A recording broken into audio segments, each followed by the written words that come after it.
Quando o vi tocar pela primeira vez, numa fria noite de dezembro, neste dia acreditei no que antes me pareciam apenas boatos. O ano era 1830 e ele iria se apresentar no Opera Garden, em Paris, cidade onde eu residia. Havia em mim uma curiosidade mórbida em ver aquele ser tão intrigante, comprovar ou refutar os boatos que eu tanto ouvia. Todos diziam que ele havia feito um pacto com o diabo, que só tal ato explicaria um desempenho tão assombroso no instrumento, e só isso também explicaria sua aparência tão estranha. E lá estava eu, um jovem entusiasmado, curioso para ver a tal figura demoníaca. De repente, ele surgiu, numa carruagem escura, puxada por cavalos de pelo negro. E negra também era a cor da capa que o homem usava, cobrindo sua figura muito pálida e magra. Enquanto ele passava, a multidão se reunia em sua volta. Alguns se benziam, outros tentavam tocá-lo, tentando descobrir se ele era feito de carne ou se era algum tipo de ser incorpóreo. Não vou negar, fiquei impressionado com aquela figura tão estranha e enigmática. Porém, eu me mantive afastado, observando-o à distância. O homem ignorou a multidão e entrou no Opera Garden para se arrumar para sua apresentação. Eu me dirigi para meu lugar, esperando a tão esperada apresentação. Demorou uns bons minutos para que ele entrasse, e neste tempo meu nervosismo crescia, minha apreensão era cada vez maior, e havia algo em mim que sentia vontade de sair correndo, mas um fascínio mórbido me prendia onde eu estava. Até que então ele entrou em meio às trevas, mas logo uma luz o iluminou, revelando um homem vestido todo de preto, bastante alto e muito magro, os olhos fundos sob um rosto descarnado, coberto por uma pele pálida e macilenta. O nariz aquilino lhe marcava o perfil, como o bico de uma águia que imponente tudo observava. A cabeleira era desgrenhada, e as mãos de dedos muito longos e finos, como aranhas, seguravam o precioso violino. Sim, um violino, e não uma guitarra, como vocês poderiam esperar. As guitarras modernas, regressivas, não existiam no século XIX, tampouco a figura do metaleiro cabeludo e barbudo cheio de caveiras. Nada disso existia numa época tão aquém de toda essa tecnologia e excentricidade moderna. Porém, Niccolò Paganini conseguia ser muito mais assustador, muito mais violento e muito mais demoníaco do que qualquer metaleiro de hoje em dia.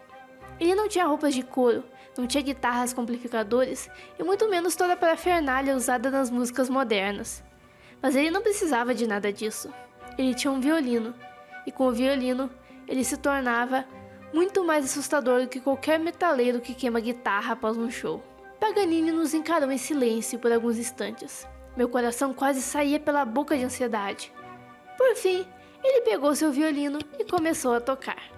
Sua performance era tão violenta, tão virtuosa, tão magnífica, que não havia como acreditar que alguém fosse capaz de executar tão bem o instrumento. A velocidade em que tocava era absurda. Ele alcançava notas e realizava técnicas que nenhum outro violinista ousaria tentar. Aquele corpo esquelético se movendo de forma violenta, acompanhando os movimentos daquele arco que rasgava as cordas do violino. Aquela era uma visão única, louca, algo que se misturava entre o magnífico e o macabro. Ao final do espetáculo, quando pensei que não haveria como aquele homem realizar nada mais fascinante, ele vai lá, tira uma tesoura do bolso e corta todas as cordas do seu violino, até restar apenas a corda sol. E com ela, ele continua a música, como se nada tivesse acontecido, como se as outras cordas fossem todas desnecessárias. Algo muito mais impressionante do que um metaleiro queimando uma guitarra a esmo. Aquilo era uma ousadia tão grande, uma demonstração de técnica tão enorme que para mim estava claro que tal talento só poderia ser obra do Tinhoso.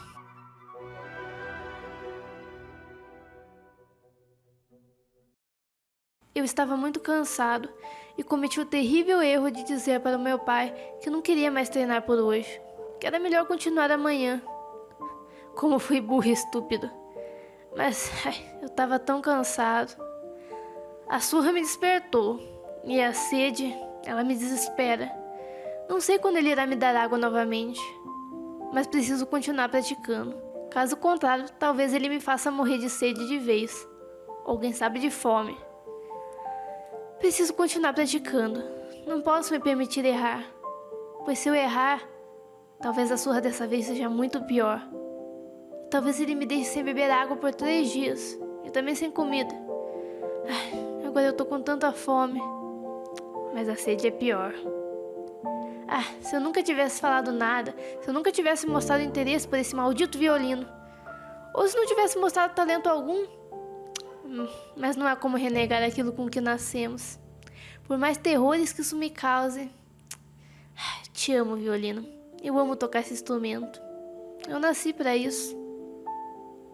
Por que perco meu tempo nessas divagações bobas? Preciso praticar. Ou não haverá comida essa noite, muito menos água. 3 horas se passaram, das quais pratiquei incessantemente, até atingir o mais alto grau de perfeição. Quando meu pai entrou no quarto, com seu olhar severo, eu toquei o violino, executei a peça na máxima perfeição.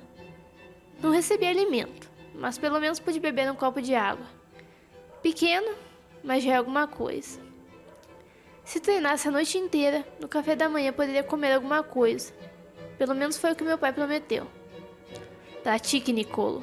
Pratique e eu serei bom com você. Mas se não praticar, você sabe muito bem o que acontece. E Nicolo Paganini sabia bem o que acontecia se não praticasse.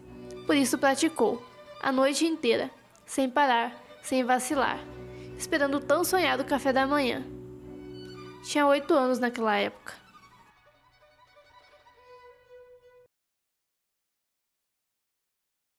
Olá, humanos! Meu nome é Arley e sejam bem-vindos ao meu cantinho de reflexões. No vídeo de hoje, vim aqui falar sobre um dos meus compositores favoritos, que é considerado por muitos como o maior violinista de todos os tempos. Seu brilhantismo era algo notável. E eu gosto bastante dele, até porque eu gosto muito de violino. Eu acho o violino um instrumento muito bonito. Eu acho muito lindo, assim, muito elegante. É um instrumento de muita classe. Eu acho muito legal o violino e eu gosto muito de músicas tocadas no violino. E pra mim não tem melhor. Nicolo Paganini é o maior violinista de todos os tempos. Eu queria bastante fazer um vídeo sobre ele e eu fiquei pensando, assim, porque meu canal não é sobre música, né? Então meio que não teria muito a ver. Mas eu pensei que teria sim, porque é uma boa história no final das contas. Eu tô querendo trazer boas histórias aqui pro canal, então eu achei que seria interessante trazer um vídeo sobre ele. E eu descobrir sobre ele, pesquisar mais, eu percebi o quão ele é bem semelhante com os metaleiros que a gente tem hoje em dia. Como seu estilo, como seu jeito lembra muito o das bandas de rock, de metal atual. Com essa coisa de ser meio demoníaca, satânica, assustadora. Paganini tinha muito disso. Numa época que nem existia metal, que nem existia rock, que não existia nada disso, que ele era do movimento romântico, inclusive. Mas mesmo assim, ele tinha muito de metaleiro.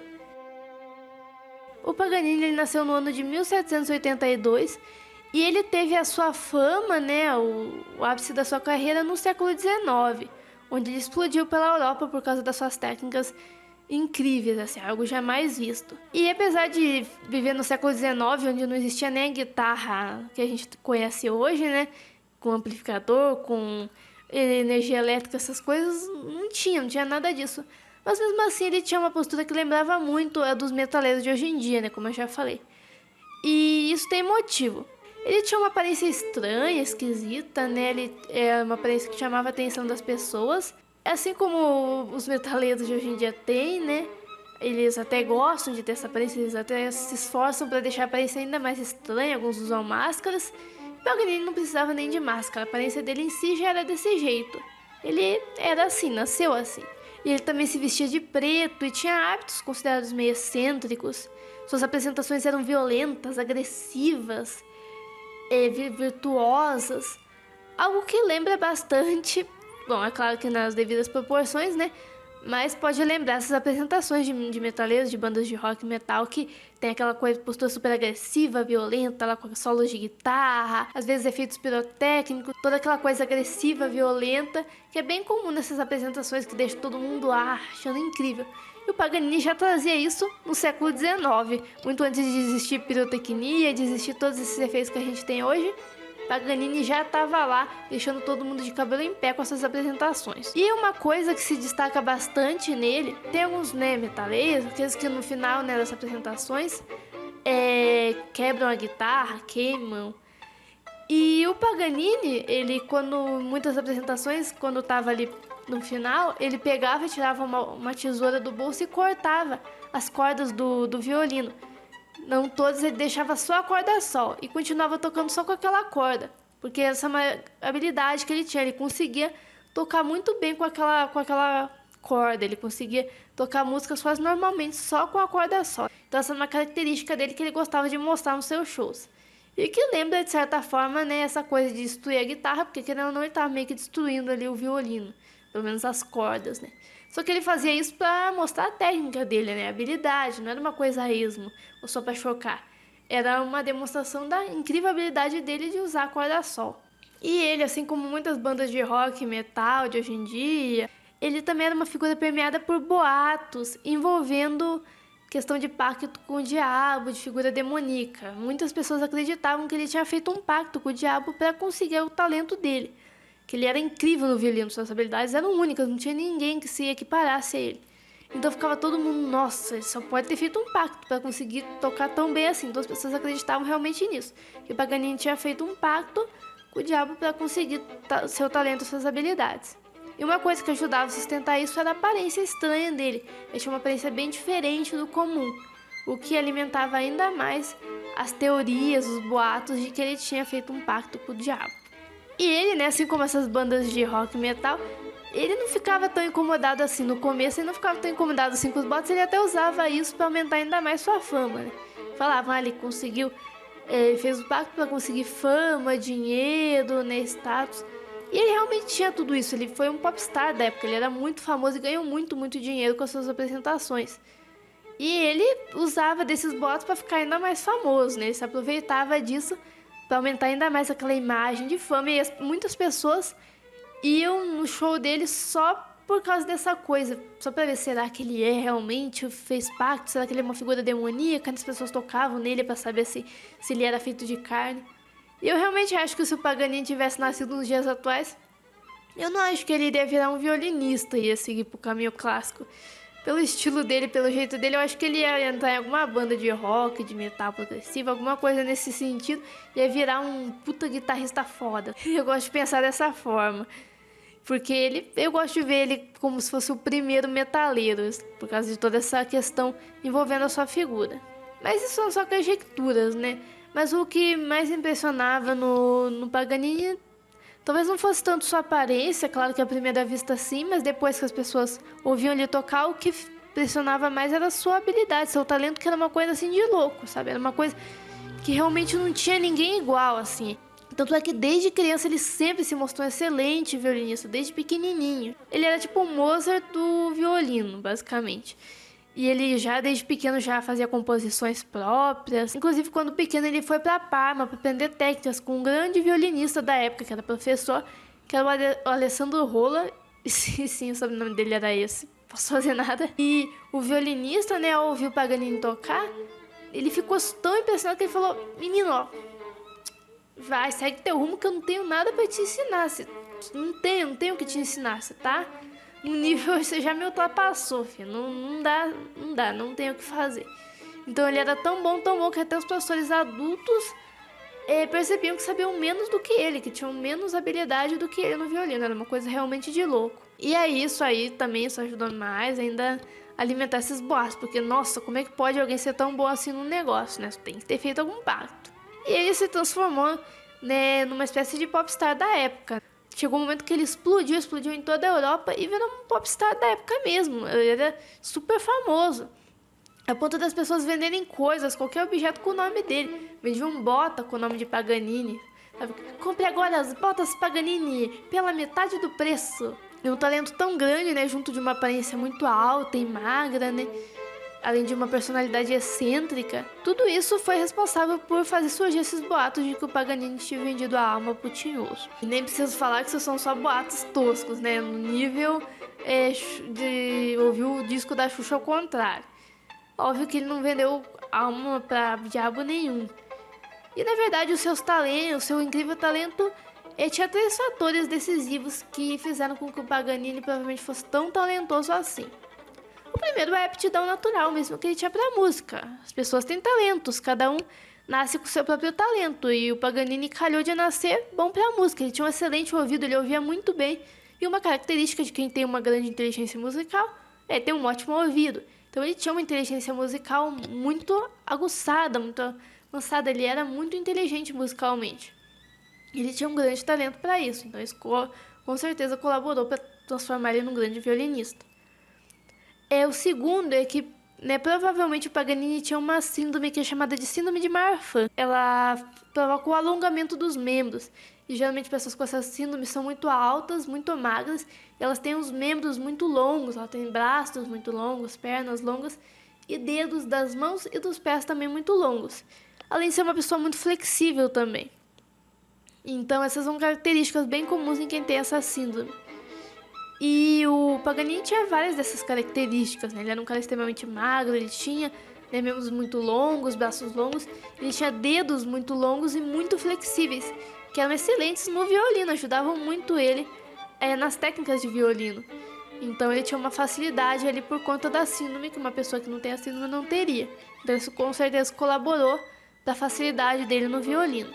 E por último, o Paganini tinha um pai que disputava em crueldade com o pai do Michael Jackson. O cara era um monstro e ele queria ganhar fama em cima do Paganini, né? Ele viu no Paganini uma oportunidade de se tornar famoso, se tornar rico. E aí ele pegava e trancava o menino e obrigava ele a ficar horas e horas a fio treinando, praticando. Deixava ele sem comer, sem beber água, castigava ele severamente quando ele cometia algum erro ou quando não queria tocar. Então o Paganini sofreu muito nas mãos desse pai. Esse pai submetia ele o tempo todo a treinos e mais treinos, práticas e mais práticas. E é claro que isso ajudou a agilizar, o aprendizado e potencializar, o seu talento. E também a gerar um monte de traumas no coitado do Paganini. Isso não foi uma coisa legal. Ele poderia continuar tendo sido um grande violinista sem precisar ter passado por isso. Mas claro que isso colaborou para ele ter desenvolvido isso ainda mais rápido. Porque se você fica o dia inteiro treinando um negócio, você vai acabar ficando bom naquilo. Ele já tinha um talento natural, então as coisas se uniram e ele acabou virando o que virou, o maior violinista de todos os tempos. Só que ficou todo traumatizado. Esses traumas ajudaram a encurtar a vida dele. O Paganini tinha um problema muito sério com vício em jogos. Ele era muito viciado em jogos e chegou a perder quase tudo por conta disso. Chegou a penhorar violinos e quase perdeu um dos violinos favoritos dele. Então ele sofreu muito por conta desse vício, quase perdeu tudo. E acabou superando o vício, mas não foi uma coisa fácil. Foi uma coisa que prejudicou muito a vida dele. E pra mim fica bem claro que isso aí tá relacionado com esses traumas que ele teve por conta da péssima infância que ele teve nas mãos daquele pai dele lá. Ele também tinha um estilo de vida boêmio, bebia muito, essas coisas todas, Ele não tinha uma vida lá muito saudável. E isso acabou ajudando ele a mais velho ter doenças. Ele teve sífilis, ele teve tuberculose. Então, assim, ele teve ali uma vida difícil na questão da saúde ali. Ele sempre teve uma saúde frágil e que colaborava ainda mais para ele ter essa aparência super magra. E a saúde dele realmente era os cacos ali. E pensando nisso, chega até a ser cruel colocar a razão do talento dele, das técnicas dele, na conta do diabo. Porque, coitado, ele passou a infância inteira estudando violino, só fazia isso da vida, não brincava, não fazia mais nada, só tocava violino. Tinha aquele talento, querendo ou não gostava disso, e praticou muito para no final as pessoas falarem: não, isso aí foi o diabo, isso aí não é ele, é o diabo que deu esse talento para ele, fez pacto, sabe? Devia ser bem frustrante, você se esforçar tanto por um negócio para as pessoas ir lá e falar: ah, não, vendeu a alma pro diabo, isso aí é tudo coisa do diabo. Inclusive o Paganini não só não fez pacto com o diabo, como ele inclusive fez vários concertos beneficentes. Ele tinha ligação com a igreja, ele não era um cara anti-igreja, Ele estava ali relacionado com essas causas. Ele nunca fez nada que fosse considerado vil. Claro que ele tinha uma vida boêmia, um estilo de vida, que pessoas poderiam considerar não mais certo. Mas ele nunca cometeu nenhum crime, assim, nada de vil. Nunca fez nada de errado nesse sentido. Ele até, inclusive, ajudou pessoas com os concertos beneficentes dele. Ele fazia boas ações. Mas é aquilo, né? Aquela aparência que ele tinha, né? Que era considerada feia, estranha, esquisita, o seu desempenho explosivo nas apresentações. E as pessoas só enxergavam isso, né? Se fez conceito de beneficência, ajudou as pessoas, o povo tá nem aí. O povo só focou na aparência, nas apresentações, é aquilo, né? Ninguém tá interessado em ver o outro lado, ver por trás do que aquela pessoa é. Só vem aquela figura ali que aparece na mídia. O Paganini é um bom exemplo disso, né? Igual, por exemplo, o que a gente vê hoje com humoristas que fazem piadas de humor negro, que fazem piadas ácidas, e o povo vai lá e detona, mete o pau como se o cara fosse o capeta mesmo. Sendo que se você for ver, por trás dessas piadas tem uma pessoa muito legal, muito gente boa, que ajuda, que faz caridade, que tem bom senso, mas as pessoas só veem aquele lado lá, só veem as piadas, só veem a figura, a imagem, né? Não vem a pessoa por trás daquela figura, não entendem que aquilo ali é um personagem. Paganini era um personagem. Esse Paganini das apresentações, ele era um personagem. E as pessoas só viam aquele personagem, elas não viam por trás disso. E no começo ele se aproveitou disso para ganhar ainda mais fama, mas com o tempo isso meio que pesou na vida dele. Isso passou a ser considerado um problema, né? Ele passou a se cansar dessa imagem de demoníaco, de que vendeu a alma. Isso pesou pra ele. Ele tentou a todo custo provar, né, que não tinha nada disso, que ele era um ser humano como qualquer outro, que ele não fez pacto com ninguém. Mas quanto mais ele tentava provar isso, mais as pessoas acreditavam no contrário. E ele acabou, inclusive, falecendo envolto nessa imagem do violinista que fez pacto com o Capiroto. Ele não conseguiu se desfazer disso. E ele acabou morrendo em Nice, na França, onde ele estava morando, no ano de 1840, onde ele tinha 57 anos. Pra época até que não era tão pouco, né, considerando que era século XIX, mas ainda assim ele poderia ter vivido bem mais se ele tivesse tido uma vida assim mais saudável, se ele não tivesse tido tantos problemas, não tivesse sofrido tanto. Mas ele acabou falecendo de uma hemorragia interna, tinha muito. Ele estava realmente muito debilitado quando ele veio a falecer. E ele teve muitas doenças ao longo da vida, né? E isso naquela época não tinha nada hoje que você se curava 100% e estava ótimo, né? Os remédios da época, a medicina da época era muito precária. Então, se você tinha uma doença, mesmo que você se curasse, ficavam sequelas ali, que ia te prejudicar mais pra frente. E na sua morte, mais um tijolo é colocado no castelo de boatos que envolvem Paganini. Isso porque ele acreditava que não ia morrer, que ele ia conseguir superar mais aquela doença e ia sair daquela, porque ele já tinha superado tanta doença que ele pensou, não, essa aí eu também vou superar. E aí, ele tava muito mal numa noite, né, e o padre foi lá para fazer a extrema-unção, que é um sacramento, né, que é concedido a pessoas que estão muito mal, que estão muito doentes, para ajudá-los a superar a doença ou o trânsito para a morte. E, geralmente eles usam essa unção em pessoas que já estão com o pé na cova, basicamente, né? Se você recebe essa unção é porque realmente seu caso é só Deus na causa agora. A gente já fez o possível, agora é isso. Ou Deus te salva, ou ele faz você ter um caminho tranquilo para o paraíso. E o Paganini recusou essa unção porque ele falou, não tá tão grave assim, eu vou me recuperar. E naquela mesma noite, ele morreu e acabou morrendo e o padre não conseguiu chegar a tempo, então não fez essa unção. E naquela época, essas coisas eram levadas muito a sério, né? Era uma coisa muito mais rígida do que a gente tem hoje em dia. Então, por ele ter recusado essa unção, por ele não ter recebido essa unção, isso impediu ele de ter um enterro católico, né? Nenhum cemitério católico queria aceitar o corpo dele. E aí, essa história de que, né, a igreja não queria aceitar, os cemitérios não queriam aceitar o caixão dele, o corpo dele, só aumentou ainda mais a história, porque o povo começou a falar que não queriam aceitar ele porque ele tinha vendido a alma pro diabo, porque ele era demoníaco e todas essas coisas. Isso ajudou ainda mais, mesmo na morte, morrendo, ainda isso ajudou mais as pessoas a acreditar que ele tinha vendido a alma pro capeta, coitado. E o Paganini só conseguiu receber um enterro digno quando seu filho conseguiu uma autorização do Papa para enterrá-lo, né, no cemitério católico e tal, com todas as honras. E ele foi enterrado no cemitério della Villetta, em Parma, e onde ele está até então. Isso foi acontecer em 1896, então levando em consideração que ele morreu em 1840, ele ficou um bom tempo ali andando para lá e para cá, o caixão dele entre vários cemitérios. E só em 1896 que o pobre do coitado conseguiu ter paz. Nem na morte Paganini teve descanso, coitado. E inclusive no meio disso chegaram até a oferecer dinheiro pro filho dele para expor o cadáver do Paganini é embalsamado, queriam expor ele pra, tipo, fazer um espetáculo daquilo ali. E é possível ver que Paganini foi um gênio, ele foi responsável por revolucionar a forma como se tocava violino. Ele criou várias composições que são lembradas até hoje. O talento dele e a genialidade dele são coisas inquestionáveis. E, apesar de ter sofrido tanto, né, e ter passado por tanta coisa, ele vai ficar eternizado aí na história como o maior violinista de todos os tempos. E até hoje a gente pode apreciar, a gente não pode ver os espetáculos dele, infelizmente. Se eu tivesse uma máquina do tempo, eu com certeza voltaria para a época dele para poder ouvir ver pelo menos uma apresentação dele. Eu gostaria de ver, para ver como é que era, né, aquelas apresentações dele.